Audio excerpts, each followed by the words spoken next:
తప్పుడు మరి ఆటోమేటిక్గా జైలుకు పో.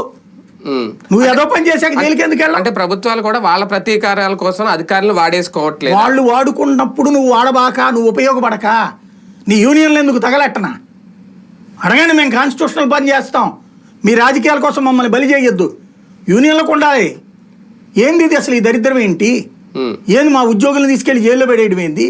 ఐఏఎస్ ఆఫీసర్లు జైల్లో ఏంటి? ఐపీఎస్ ఆఫీసర్లు జైల్లో ఏంటి? సాధారణ ఉద్యోగులు జైల్లో ఏంటి? వాళ్ళ మీద కేసులు ఏంటి? మీరు చెప్పిన పని మీరు చెప్పిన పని మేము చేస్తున్నాం, రేపు వచ్చేవాళ్ళు లోపలేస్తానంటున్నాడు.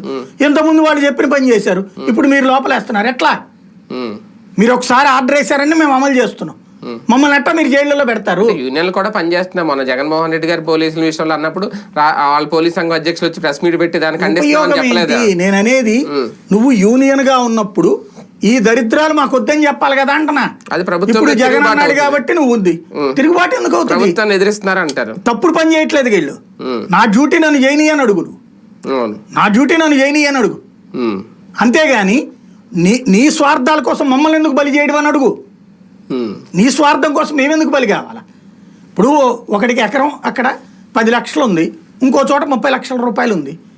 30 లక్షలోడికి 10 లక్షలని రాస్తే వీడు నాశనం అవుతాడు. 10 లక్షలోడికి 30 లక్షల రూపాయలని రాస్తే రాష్ట్ర ప్రజలు సొమ్ముపోతుంది కదా. ఎక్కడ నువ్వెందుకు మాట్లాడవు?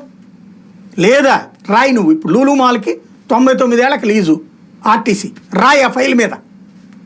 ఇది ఇవ్వడం చాలా దుర్మార్గం.